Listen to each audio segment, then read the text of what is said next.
look at the second third, the third above, and now it kind of looks like everything is going to be mixed into one, if you know what I mean, because Yeah. this is when we think that they're going to finish somewhere, but actually we really don't have any idea, do we, Baptiste, us experts of Ligue 1, as we like to call ourselves?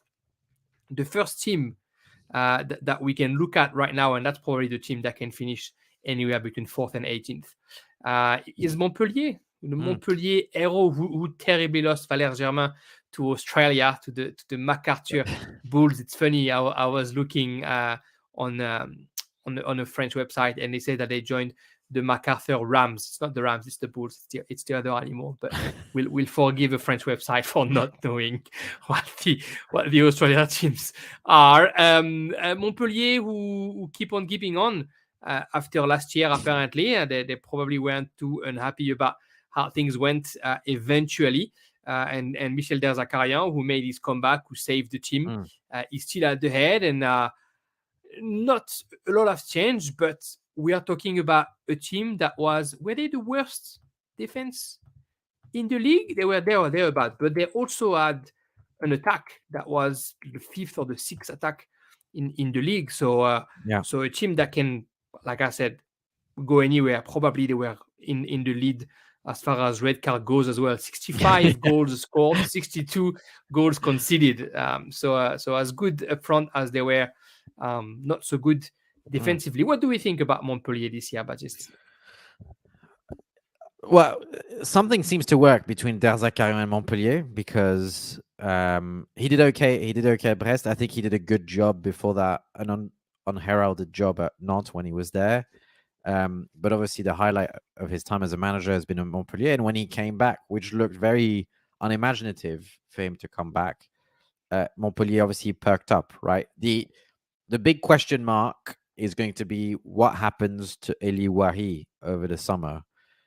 And, please let him not go. Don't make him go to Chelsea. Whatever happens, please don't take Eli Wahi to Chelsea.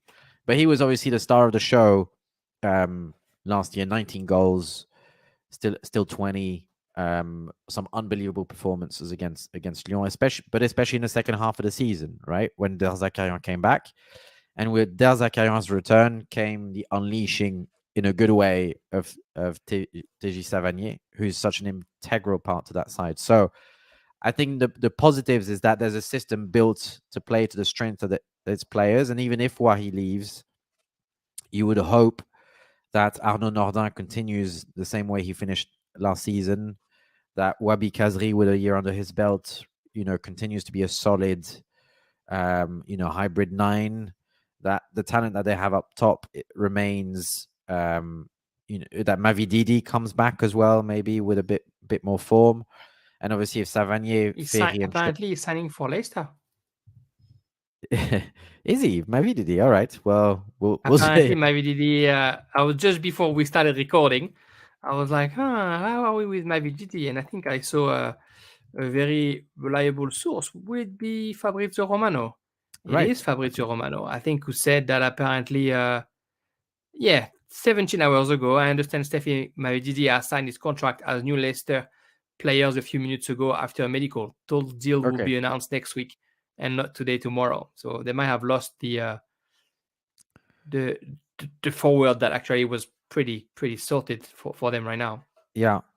So that will be, the rest of the side is pretty stable, right? So that is the big question mark for Toulouse. Obviously, if they sell Wahi and if they've sold Mavididi, they will have money to invest, and they will be able to bring in at least one, and I would imagine 2 or 3 attacking players. So I think you combine the stability and the fact the system works for their key players, and the improvements certain players like, Maxime Estève, like Joris Chotard, who's still quite young, like Chateau at the back. I think I see them being in less trouble than last year. The defensive mishaps were also due to the first part of the season. In some ways, we know that Dalolio loves that his teams play slight gung ho football. They're not very stable defensively. Der Zakarian is more organized, so I'd expect that to improve. So I think for all of that, I've got them 11th. I could see them sliding downwards if they don't replace Wahi. But if they're smart about it and they do replace him with him and Mavididi with good players, then there's an opportunity there to go higher up towards 8th, 7th. They did finish really high with Der Zakarian a few years back, and they didn't necessarily have a out and out. I mean, they did have Laborde and Delors at the time, but if they can, but those guys had been signed from Ligue 1, so if they can find players like that, I think they'll be okay. I think they will be safe this year. In a blast from the past, I just saw that they've signed Sacha Delay in the off-season. Montpellier, the son of Philippe Delay, who was an unsung hero in the midfield. I think a technician that probably was a little bit unrecognized. Son of a player who played for Montpellier 125 times in the 90s. And Enzo Chateau, who's the son of Bill Chateau, who played for... He is as well, of course. Yeah. We talked about Chateau, and I couldn't think about anybody else than Bill Chateau. Of course, it's not Bill Chateau. There's a bit of age difference there. Wow, so interesting. Oh, there you go. It's not us being old. It's just new players coming out quicker than what they should. I think I agree with what you said, and I think at the end of the day, it's a bit all on Der Zakarian, and it's not necessarily a bad thing. And it's one of those clubs that has kept their identity the way it is, and those young players coming up, helped by the Jordan Ferry and the Teji Savanier of the world. I think players like Arnaud Nordin or Falai Sako, who we've seen good stuff, but a little bit of lack of consistency.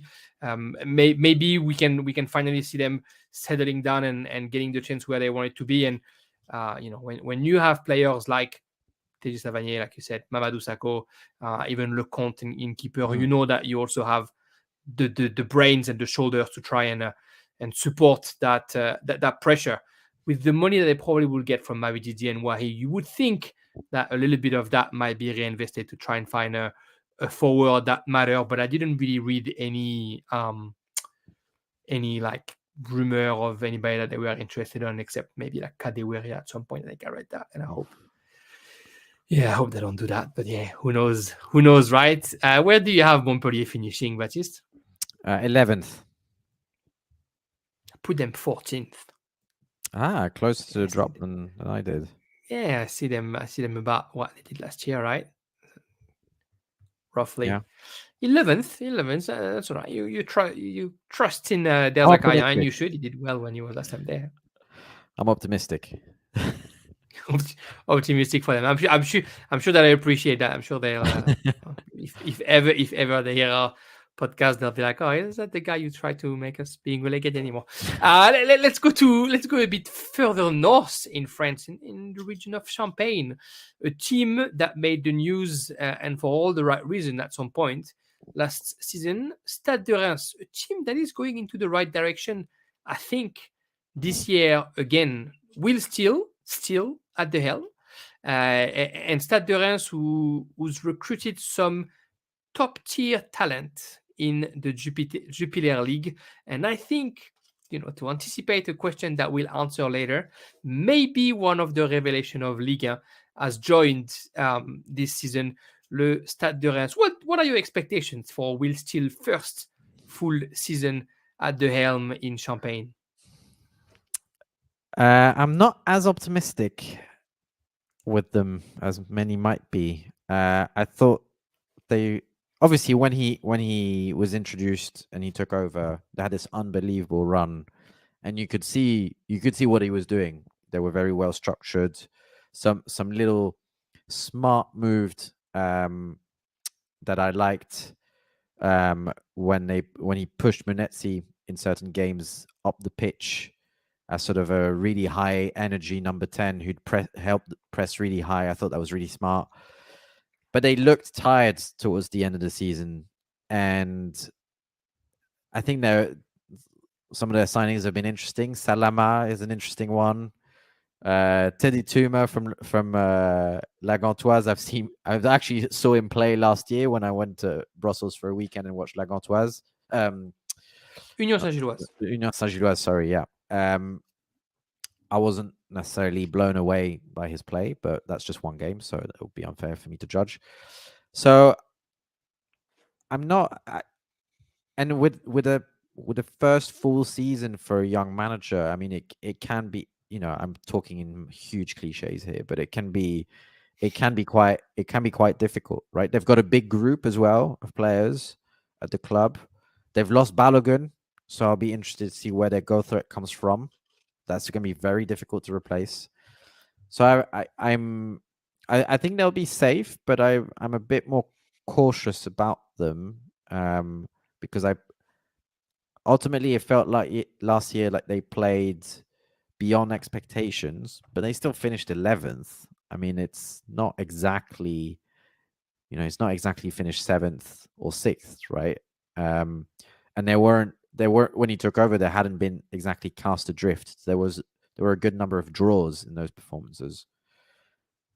So I think the baseline for Reims isn't as clear cut and as they haven't differentiated themselves from the relegation spots. They're not so far ahead of those guys in my book, and they haven't reinforced so amazingly to cover for Balogun. So for all those reasons, I've got them 14th actually.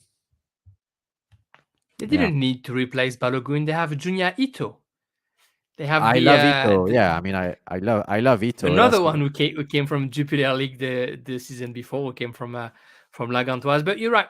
Losing Balogun is a big one, and it feels like the bet is on Salama to replace him, which is not going to be easy for the former Angers player. I have to say I am pretty happy with Teji Savanier joining, and just because there was Matuziwa and his name's going to go back to me in the middle of the park that were bringing, and Munetsi, that were bringing something that wasn't quite, again, that ability, that Teji Savanier-esque ability to project yourself up front and to actually bring the ball up front while keeping the ball in 2 feet. I think Munetsi and Matuziwa, both 2 feet, were able to break lines, passing the ball, finding the pass that will eliminate the game. They didn't quite have that, and I think Teji Savanier, from the little that I have seen him play, born in Toulon and supposedly a Marseille fan in his life, but don't they all say that? He has a little bit of that, and also he's he's lethal to say the least in the Jupiler League. 64 game, 15 goals, 18 assists. So he knows how to create a couple of opportunity, and that's probably why he joined. I was surprised, to see him join Reims, but I guess he's probably seen what others have done before him, namely Junya Ito and potentially even seeing a player like Balogun doing well there. So that's why maybe he joined. Other than that, there's Amir Richardson, who had an actually okay season in Ligue 2 with Le Havre. He was on loan because he already belonged to Reims, but they left him here. But I think it was good to get him ready. And Joseph Okomu, that they get from La Gantoise, who can bring stuff defensively. We've seen Yevan Diouf last year starting, and so now he get a bit more chance. They've kept, I think, some players that you were wondering what was going to happen. I mean, of course, Younes Abdelhamid, it was very important to keep him Agbadou next to him as well. So I'm pretty high on Marin stocks. Not to say that I see them finishing that high. I see them finishing 11th. Yet I say that I speak more positively of them than I spoke about Toulouse earlier. But that's because you still think there's going to be some games that everything is going to be a bit too much for them. But I don't see them struggling to make sure they'll stay in Ligue 1. I think they'll probably be safe early on, and then I fully expect that kind of surprise, whether it's Teji Savanier, or maybe seeing a little bit more from Junya Ito, or maybe, who knows, surprise Alexis Flips actually becoming a football player, which is shown showing glimpses, yeah. some hints of it. Yeah, some glimpses, but very, very, very inconsistent. Yeah. Yeah, I think for me it's more and I don't mean that as any disrespect to Will Steele, right? But it's more around the players. Like I think when you looked at Oscar Garcia's team, there was a lot of good stuff up to the final third. It was very blunt in the final third, right? And without Balogun, and I, like you said, I mean, I'm a huge fan of Vito, but I think he connected really well with Balogun. He benefited as well from Balogun's runs, etc. Without Balogun, that's the question mark remains. I'm not overly worried about them defensively. Their midfield is solid. In Van Diouf, they have one of the most exciting keepers in Ligue. We'll see how his second season goes as well as a full-time starter. But it's up front that I'm a bit more concerned. And obviously, last year they only scored 45 in 38 games, and how many of those were Balogun, right? He was close to 20, wasn't he? So I think it's a legitimate question mark to have. I mean, I've put them 14th. Do I see them necessarily getting into an actual relegation scrap? Not necessarily, but I struggle to see them really climbing up the table rather than being caught up in the mid-table battle between 10th and 15th. But we've said all along that it's very difficult to predict, and anyone between 8th or 9th and 17th, because I think not are dead, but is going to be very hard to predict. So it's not such a static, definitive view. That's basically me saying I'm sitting on the fence. sit on the fence. Sit where it's comfortable and warm. Getting my excuses in early. From one. It's the safe way to go about it, Baptiste. We know that next year we're going to have to look at those ones again and see where we didn't succeed. From one talented coach to another, let's go and see the coach that almost left Lorient. We almost had Le Bris de Nice. We were so close to have Le Bris de Nice, and then eventually he stays in Lorient, where he's becoming a little bit of the Franck Hez of the Merlu. FC Lorient, who obviously had a great start of the season last year, and then losing Mofi and losing Ouattara didn't work so well with them. But here they are, they're back. And of course, they made the news with the signing of Benjamin Mendy and with this weird operation that let them have Romain Fèvre for a full season. Interesting what they did with Bournemouth there. Anyway, they're there, and Régis Le Bris is still there, and he apparently had the guarantee that he wanted to have, and he's now in charge of everything sports-wise. Can Lorient do it again? What they've done last year, surprising us and showing us that it only takes an inspired coach, just like in Lens, just like in Rennes before, to succeed in Ligue 1. Yeah, I think they will be there or thereabouts where they ended up last year. That's my view of them. They've obviously lost Enzo Lefebvre, which is a huge loss. I think I can speak safely in saying we're both huge fans of Lefebvre, and he was an important part, evidently, of that midfield. Now they still have, Theo Le Bris is going to be an interesting one. I think he looked pretty sharp when he came in. Julien Ponceau was also pretty good. Abergel, Romain Fèvre has obviously moved back. There's obviously still talent there. There's a structure as well that they've added to. Formos Mendy coming in will bring even more competition to Montessar Talbi and Bamo Meite, who was impressive last year. So, they're still there or thereabouts. I'm looking forward to seeing Pagis' son playing as well, maybe a little bit, and Dembo Silla, who is at Laval again, represent, but and a full season of Bamba Dieng. So, are there reasons to be optimistic? Yes, Le Bris was really impressive. He's building the team the way he wants it. There's talent there. There's young talent there, which is always good fun to see. They play in a particular way. Do they have enough to break through into the top 8?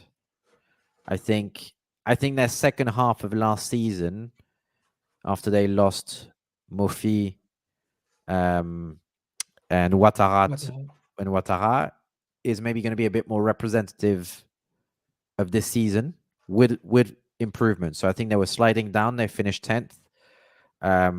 If they played a whole season like this, they would have finished closer to 14th, 15th, I think, which is still an achievement for Lorient, right? I mean, they don't overinvest. They're a small club.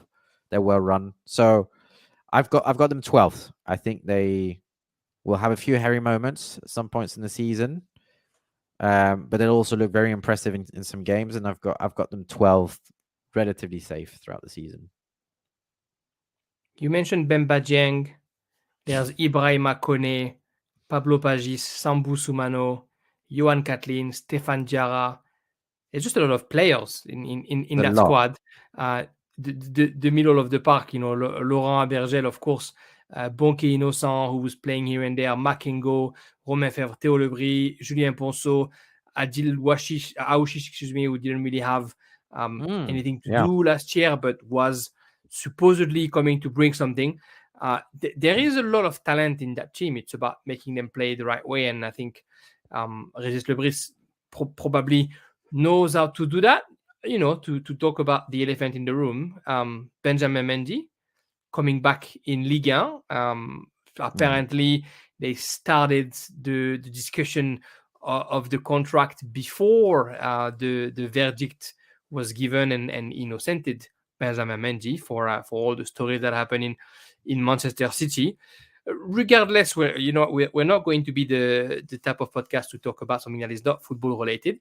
Regardless of all those stories, we talk about a player who came up at Le Havre, was very good under Bielsa in Marseille, confirmed when he went to Monaco, confirmed again when he went to Manchester City, won the World Cup in 2018. The circumstances made him available for Lorient, but that could be the steal of the season, maybe in Ligue 1. He hasn't played well. So apart from the fact that it makes me very uncomfortable to talk about Benjamin Mendy for the obvious reasons, whilst respecting obviously the presumption of innocence and the fact that he was found not guilty in a court of law,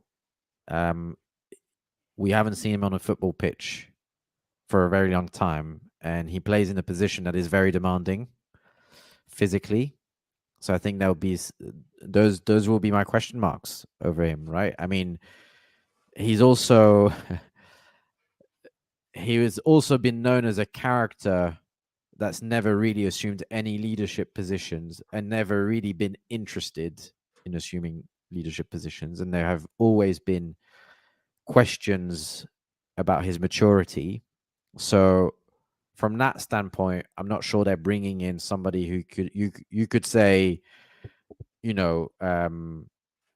hasn't played for a little while, but he's somebody who comes into the dressing room and brings a legitimacy to him and brings a certain oomph in terms of demands and knowing what it takes, etc. So for me, there are question marks. Is it a low risk, high reward move? Potentially, yeah. But I think there are a lot of things that surround him beyond what happened that would make me think that it's. I mean, it is a bet. So if it comes off, good for them. But it's interesting that a club like Lorient, with the image that they have gone for somebody like him. It feels like the most cynical of gambles. I say we're not the kind of players who talk about off the field. We're definitely talking about off the field stuff. It feels very cynical for Lorient because it feels like the gamble is exactly about what happened to Benjamin Mendy, and it's hoping that having gone through this will change his persona, will have changed, which undoubtedly it has in some ways, probably, which would all of a sudden they went from to long story short, he was a party boy, and now he saw what that brought to him So he's going to have to be a responsible adult. And now Lorient has recovered, Mm. has found a responsible adult who could be playing for any team in Premier League, but he plays for them. And Regis Lebris said in an interview that he was not going to even think about playing him until like mid-September Yeah. to make sure that he was all back in fitness, etc. And that he also he said, which I love those interviews of Regis Lebris because he's very honest. He said that he expect him to come back mid-September to have 2 very solid months and then to most likely have an injury because he hasn't played at that level for that long in a long time. So it felt to me like a very cynical gamble Mm. because of what he's been through, because the law is different in France and in England. And in England, you just have to be not proven guilty. You don't have to be proven innocent. And so he was able to enjoy finding an unreal talent that usually wouldn't come to Lorient, and potentially, hopefully for them, I guess, somebody who's also matured through what he's been through and who's really eager to play football. So in that sense, I think it definitely is a game ball, and I think it was shocking when I read Mm. that Lorient signed him because it was not leaked at all. It just Yeah. 2 days after the verdict, it was like, oh, he just signed for Lorient, and even Lorient fans were shocked. And at the end of the day, they will only care about what they see on the field. Yeah. But yeah, it felt like a little bit of an earthquake in the Lorient world. Yeah, I guess hopefully for everybody it pays off. But The only thing I can wish for Lorient is that they've done their due diligence properly, because there are a lot of things that can go wrong. I mean, I'm stating the bleeding obvious, but seeing somebody like Benjamin Mendy walk into your dressing room is going to create some discomfort for people, including people within that dressing room, right? So that's not taking and into account. That's the not taking dressing into room was not as strong Yes, as other dressing rooms he's worked in before. yeah, and that's not taking into account, the surprise and the unease that people who care about Lorient will have had and will continue to have as we go along. So it's been a surprising development frankly in a position that wasn't necessarily, I mean, from a football standpoint, I'm not sure it was a position of need. For obviously Le Goff is aging, but Mwanga was coming on and things like that. So it's a bit sobering, and it's not really a story that makes people very comfortable. But if they've done their due diligence properly, and ultimately it's somebody who's a free agent and who's a free man, then why isn't he allowed? There's no reason he shouldn't be allowed to play. I think to finish on that, I think they could only do their due diligence to a point. Yeah. Half of whatever Mendy is going to go through now is in his head, and there's no blueprint. There's no way to know what's has happened, what's happening, and what will happen to somebody who's gone through what he's gone through. So that's what I mean. To me, it's a cynical gamble because it's something that probably wasn't necessary, although every single manager would tell you that they want somebody with that experience. But also it's something that felt like a bad PR coup for a team that has such a great image. And yeah, in the back of my head, I was a little bit like, oh, is that Lorient or Bournemouth deciding to do that? But who knows? Lebris said he was his call, so we'll trust him. Then there you go. Look at Lorient, just making sure that this podcast is not as happy as it could be. I had them 13th. I put them 13th for this season as my prediction. That's what happened when you pick the wrong player. I don't get you to gain any spots on the table. I'm fully looking forward to players like Bamba Dieng having an actual full season, and to see how they fare without Enzo Lefebvre, who was so important everywhere on the field for them. It's going to be a real job to try and replace the player who's joined Rennes, another team who's got ties in England. I tell you, we're close to having half of Yeah. France now being tied to England, and sometimes it's nice. But today it's Nice that we are going to Oh talk god. about, and that was a hard one, wasn't it? We had to bring the smile back. Nice, who had what's the word? A complicated season. I'm going to be polite. Last year, and a very strange off season until finally they pushed the accelerator a little bit. Surprisingly, Jean-Charles Todibo is still there. Kefren Turam, who every single team in the world wanted to buy, is still there.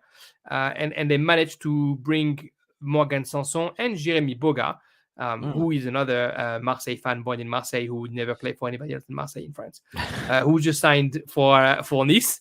They've tried to remove a little bit of the dead wood. Ross Barkley is gone. Aaron Ramsey is gone. He's back in Cardiff City with his son, just for the story. But you're waiting for that project, that Ineos project, to finally kick off. And when we both were pretty happy to see Ghisolfi finding maybe a challenge that would be at his, I guess, for him. Well, they go and find a coach that no one knows, Francesco Farioli, who was an assistant coach at Sassuolo under De Zerbi, and probably hope that it's going to stick. And I think they underwhelmed a little bit in how they did the recruitment. Kasper Schmeichel is still there, and so is Marcin Bulka. And we don't really know where that's going. I mean, luckily they kept Todibo and Thuram, because otherwise, what would it be? But they still have, Beka and Boudaoui and Attal and Claude Maurice and Sofiane Diop and Brahimi. It just seems like a lot of players, and it looks like a real unknown Nice this season. What do you think, Baptiste? Ghisolfi's got a challenge, all right. Yes, on his hands. Going through that list of players who have left just makes you realize, for any Man United fans listening, how bad it's been under Ratcliffe over the last few seasons, right? Yeah. Now, it's not necessarily that man's particular fault. He's obviously delegated the football responsibilities to a number of people who've made wrong choices. But if you look at, I mean, Ross Barkley, Joe Bryan, Andy Delors, Casper Dolberg, Nicolas Pepe, Aaron Ramsey, Morgan Schneiderlin, Calvin Stengs, who they got €6 million for, which is 6 million more than I thought they would get. Pretty all right. It just goes to show that like you said, the Ineos project hasn't clicked at all, and there's a lot of work ahead for that to make it work, with even less interest from the main owner now than before. Francesco Farioli, like you've mentioned, I had never heard of him. I don't mean that as a sign of disrespect. It's just he hadn't even come on most people's radars. I think that's what he's got. Very limited experience as a number one, and he's only 34, right? So you're going into the unknown with that. And there will be, there will still be a month to go before we're definitely sure that Kefren Turam and Jean-Claire Todibo are at the club, right? So a lot of uncertainty. Jérémy Boga is obviously an interesting signing, 18 million from Atalanta. But apart from that, it's pretty underwhelming. And you look across and the talent's isn't really there, or hasn't burst through yet, right? So for me, a good example is Sofiane Diop, who was mesmerizing for a couple of months at Monaco and is now completely disappeared off the radar, and I'm not even sure he's going to play where he's meant to play. So for a lot of those players, they're going into the season not sure what to expect, and with a complete polar opposite to a certain club positive dynamic, right? Nice feels a little bit on it, like the project's on its knees. We're not really sure about the short term or the long term. We're not really sure what the strategy is. It's a bit disconcerting, and I struggle to see, especially going forward, in support of Laborde and Moffier, who's going to be there to support them. So a light squad that still relies on people like Dante and a manager who's unproven. Who knows? That could go really positively, but I'm not leaning that way at the moment. I expect that Thuram and Todibo's potential departures will lead to players coming in as well at some point, and so I'm not sure the squad is settled. Jean-Regner Bellegarde, he's heavily cited to join Nice. Apparently, his contract ends next year at Strasbourg, and he doesn't want to sign again. So Nice would be looking to him, regardless of Kefren Thuram leaving or not. Apparently, to bring something. I think with Jeremy Boga coming in, I think that's the big news for Nice, having recruited Boga. We're getting a little bit of an understanding of what Farioli wants to do, and that's basically Sassuolo. So you're looking now at something that could be some sort of either a 4-3-3 with Gaetan Laborde playing number 9 and Mofi on the right and Boga on the left, or Mofi in the front and Laborde on the right, because we know Laborde doesn't care. He works for the team.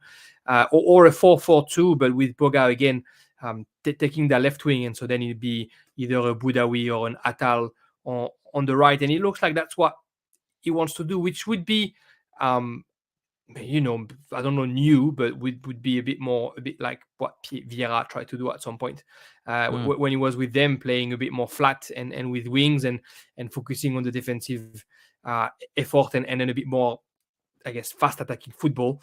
Yeah, let's see. Like you said, we don't know what we don't know, and we don't know what Farioli is actually going to do. That Jeremy Boga signing, I think, felt like a first indication of what they're after. We're not talking about Calvin Stengs, who comes from the Netherlands and who's played 5 games and who hopefully is going to be the next coming. We're talking about somebody who had a couple of good seasons at Sassuolo before he did less good at Atalanta, but there was a bit of injuries as well. And we're talking about a player who's playing championship as well, so has a bit of experience all around. So yeah, that could be a good signing. I think Laborde is one of those huge fan players that you'd love to have in your team, right, wherever you are. So if Farioli use him well, the way great strikers have been used in Sassuolo, the Berardis and the Scamacas and those kind of guys, it could be all positive. It's hard to see them not working. It's hard to see them working out as well. That defense is scary. That defense to me is scary. I know that everybody loves Tojibo and what he can do, etc. To me, he's still always, like a game away from a red card and a mistake that's going to cost you a goal. And the keeper is no better, and Dante is only getting older. And at some point, that's going to have to pay as well. I have them 12 at the end of the season. Nice. I think. I think the defense is very light.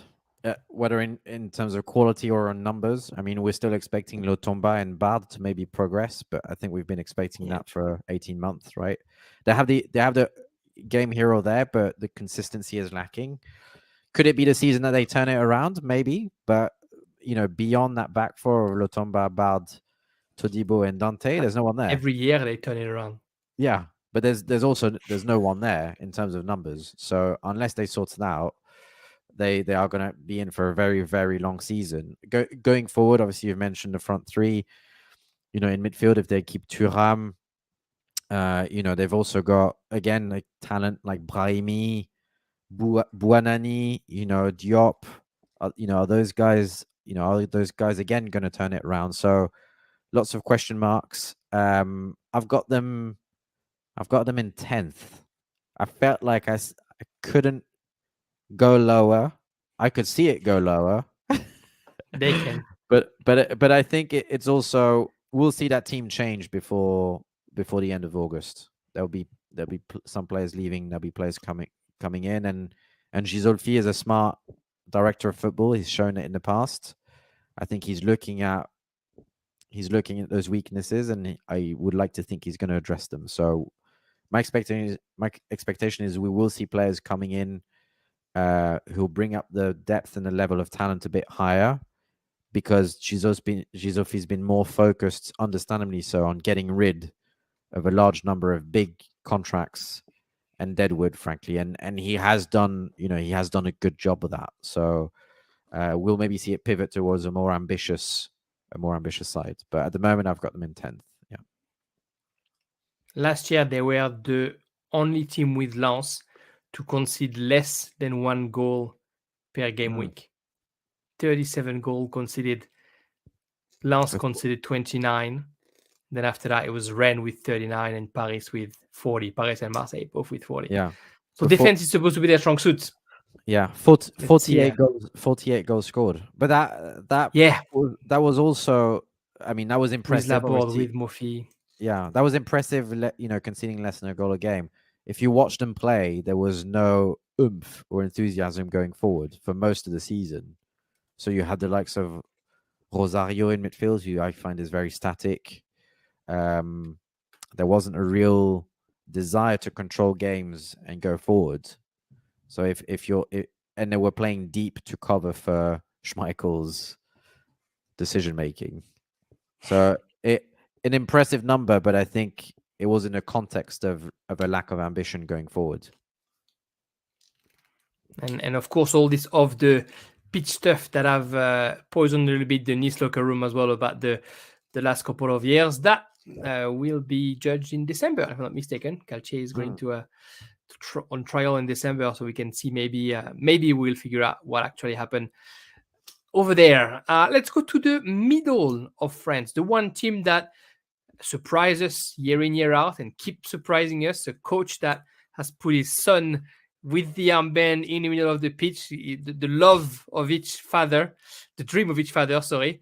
And they're going to do it again this year. Clermont Foot, still there with a couple of interesting recruits. Boutoba, the former darling of Marseille, who I think played a game when he was 14 and a half and then went to play for Sevilla, and last year was in Niort.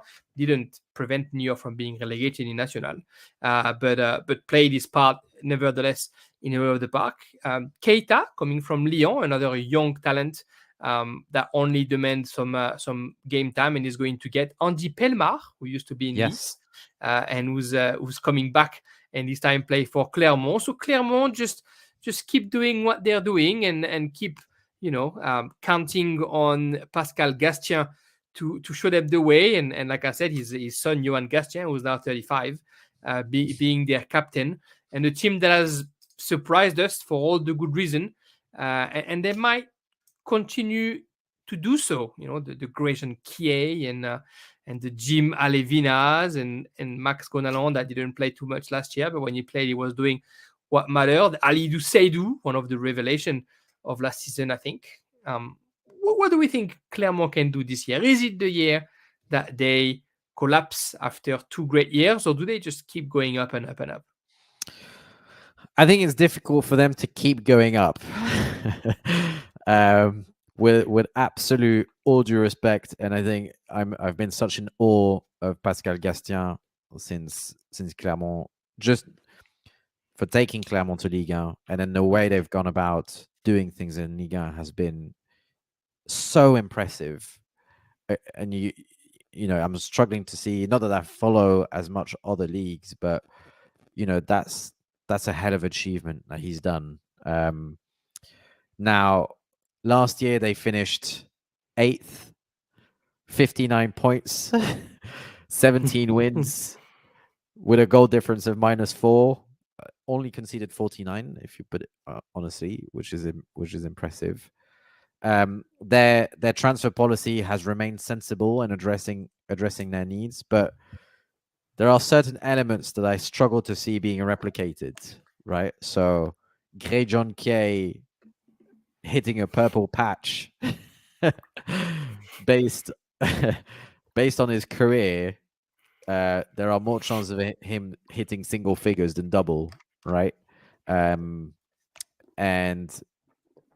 they're still remaining a bit light going forward. Konen Andrich started the season pretty well last year, then faded.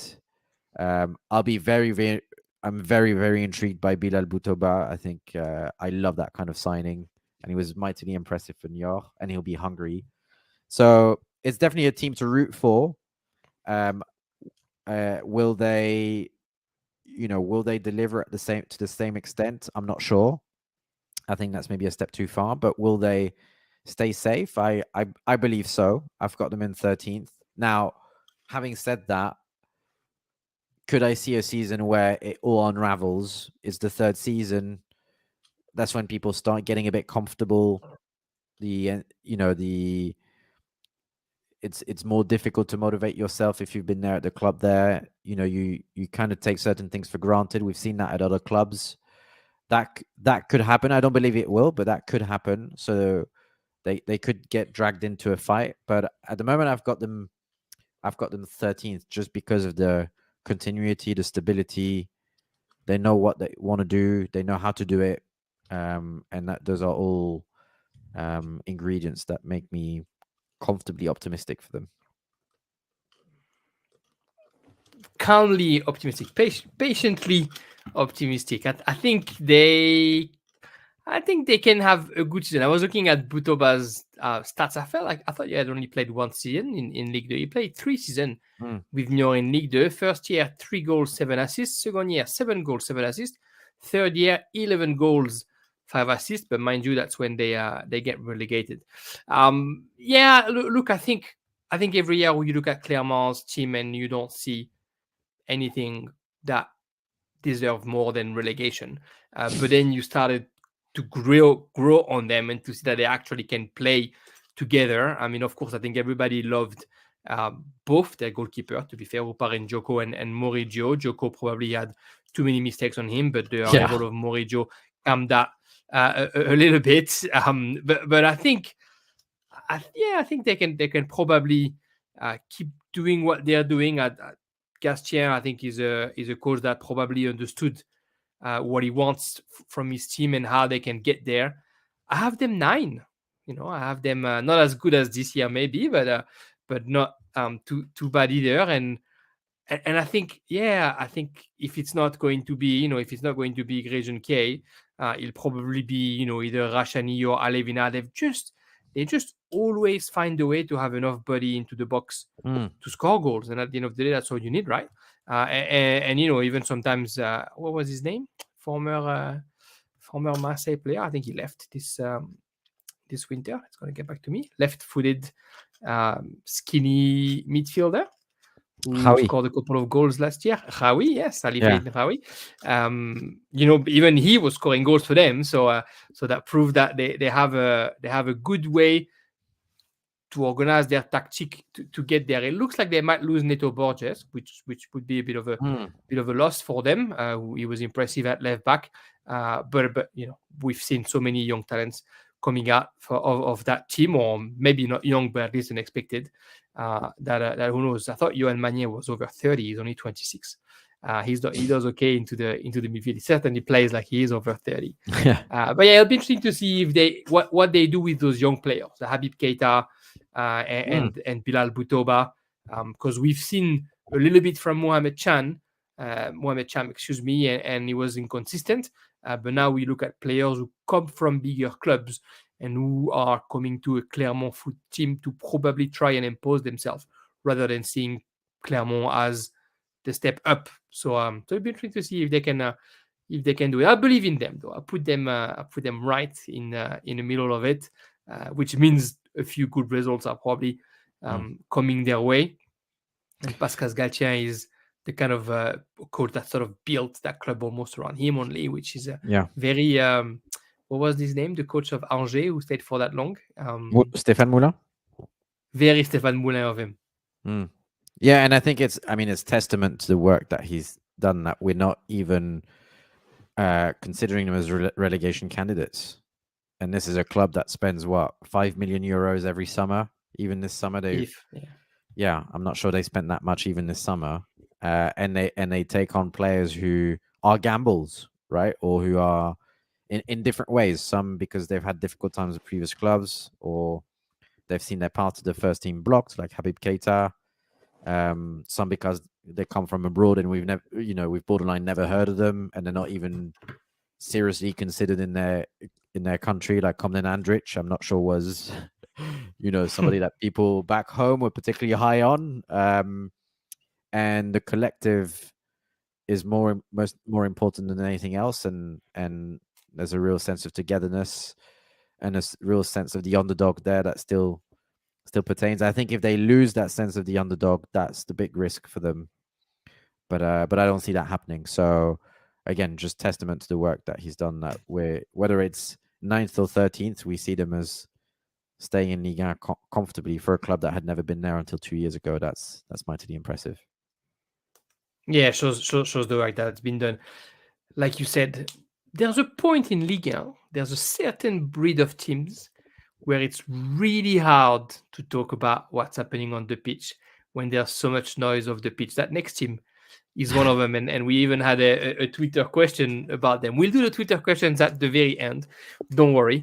But let's talk about them. Let's talk about Olympique Lyonnais, formerly Jean-Michel Aulas's duo, now Textor's, I can't remember his first name, John Textor's possession. And for anybody who follows Lyon from close or far, you've probably heard those two just hacking at each other via social media and interviews in the past 3 weeks. The last one, I think, was yesterday. John Textor was talking to The Athletic and saying something along the lines of, Aulas should stop talking, and when we gave him so much money, he feels like he's still the one running it, but it's us running it anyway.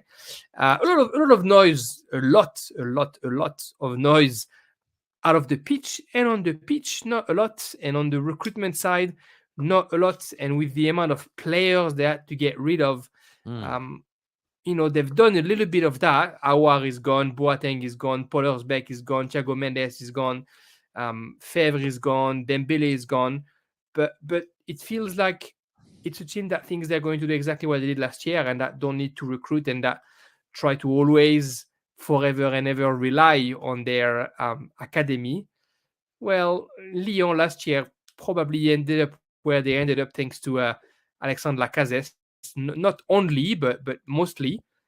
Can they do better this year? Can we see Laurent Blanc recreating the prowesses that he created with Bordeaux and with Paris Saint-Germain at the OL Groupama Stadium? I'm not going to say a definite no, but I'm very at this moment in time, I'm very circumspect about what's happening in Lyon. Obviously, the takeover. Skeptical.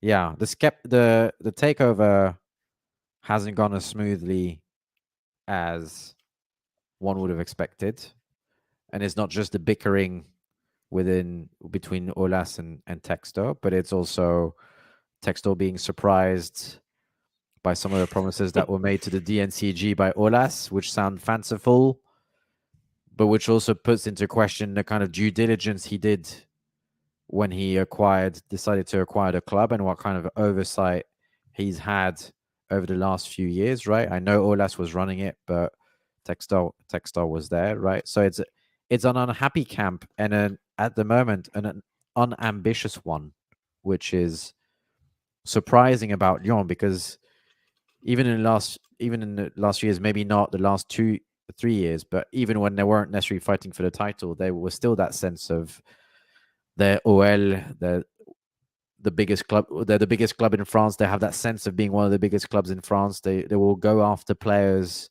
that are recognizable names, whether in France or abroad. They will spend cash. We're not seeing that now, and that's the result of years of poor decision making. Clearly, when you see somebody like Oussem Aouar leave on the free at the end of his contract after years of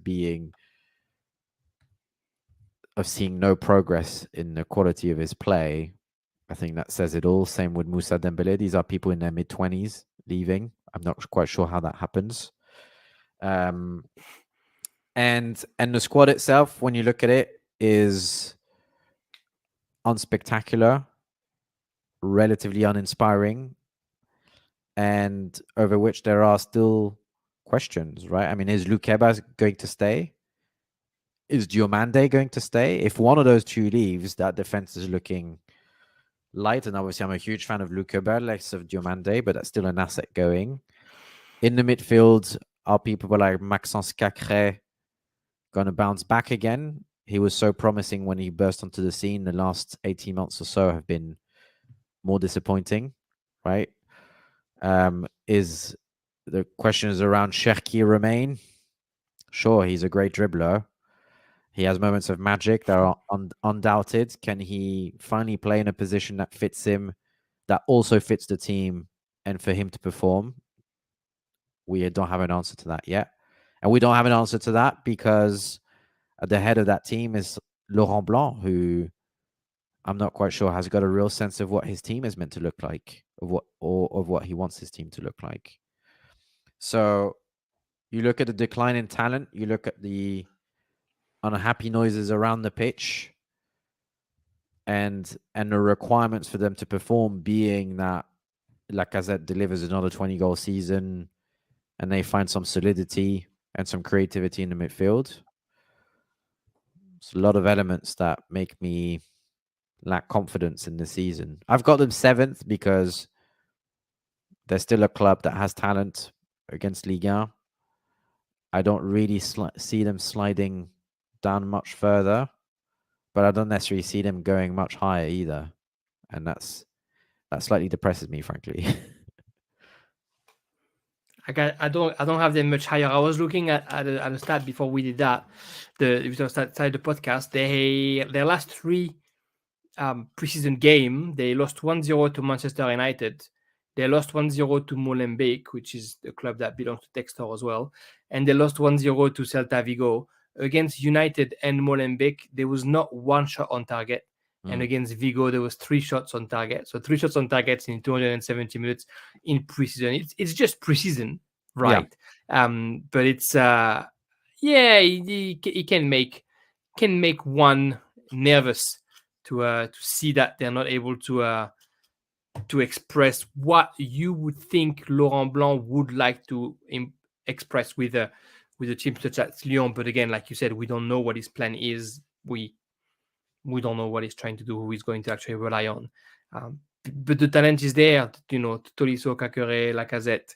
Up front, it's a bit more, we don't really know what Jeffinho's worthy or Sarr, but it's supposed to be talent plenty in that team. It's just about making them click. I have them finishing 7th, which is next year still apparently qualifying for Europe and something that they've missed pretty badly the past few years.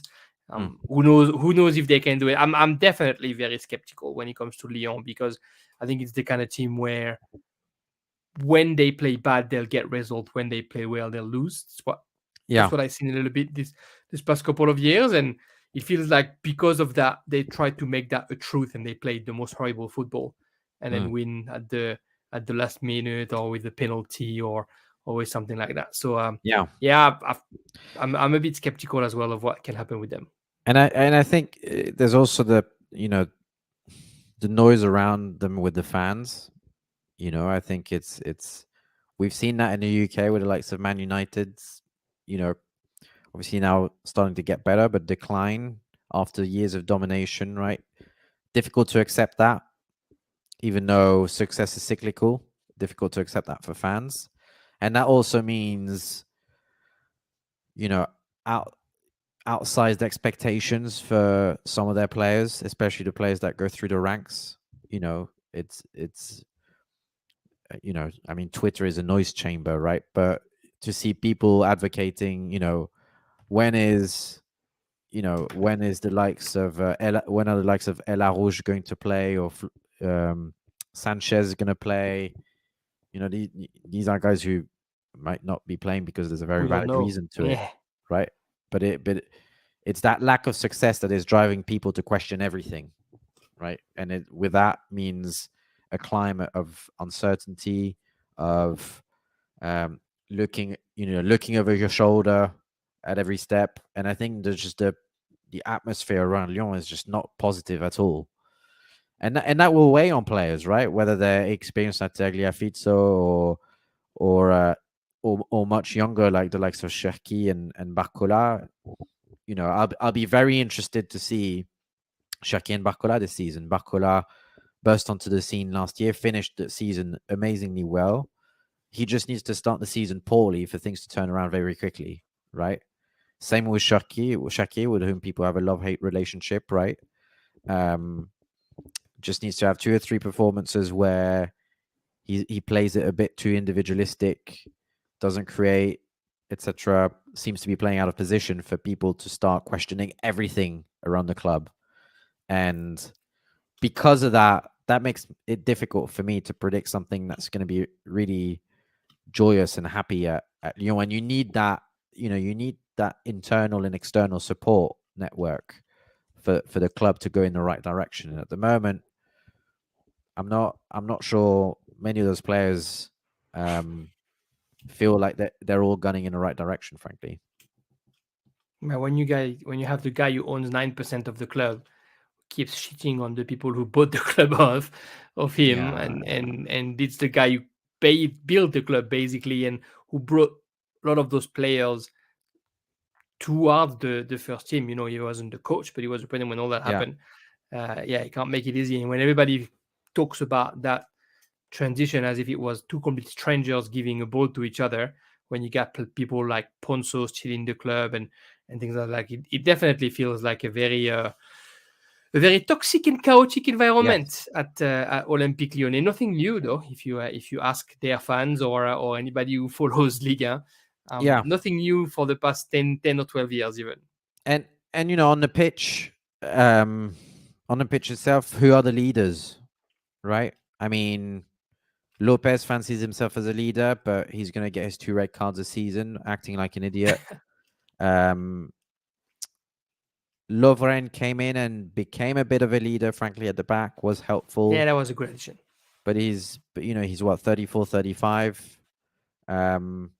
Tolisso fancies himself as a leader, but he's injured and he hasn't reached the level that he was at. Lacazette obviously performs, but he had an unbelievable season last year. Will he replicate this year? It's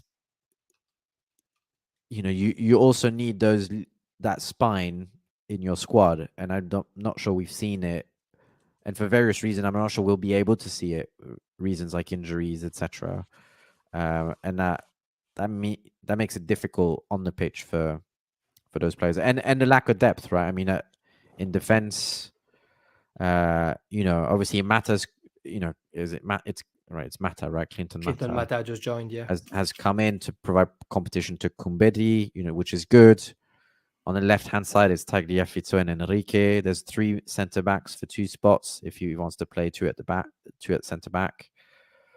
In midfield, there's a lot of players who kind of play the same way. It feels, Le Penant, Cacré, Tolisso. Who's the sentinel in midfield? Like they should loan Le Penant this year. It was hard for him last year. Yeah, who's the number 8 who's going to help break through the lines? Is Cherki going to play as a 10 or on the wing? It's difficult to see. It's difficult to see a constant thread through the club at the moment, and that doesn't necessarily bode well. And Laurent Blanc doesn't feel like the coach who's going to bring that intensity that is going to help those players surpassing what you expect for them, and going above and beyond the expectations. So he'll be. And the criticism for Laurent Blanc has always been his attention to detail, right? Mm-hmm. And his hands-on coaching. Now, I get if you're a manager, a great manager rely on unbelievable assistants, right? And Jean-Louis Gasset played such a major role for Laurent Blanc when he was at Bordeaux and for France, where he did a decent job. I know he was let go for Deschamps, but he did stabilize things. And at PSG, Gasset was hugely important. I think Casapaz left. I'm not exactly sure who's on it. Yes, I'm not exactly sure who's on his staff, and he's not known for being that kind of manager. So, the clash of personalities a bit. I'm not sure it's a right fit for everyone. I'm not sure everybody fits, basically. We'll see what Lyon brings to this Ligue 1 this season. Clearly, they didn't catch neither of our enthusiasm, and that's the second third of our Ligue 1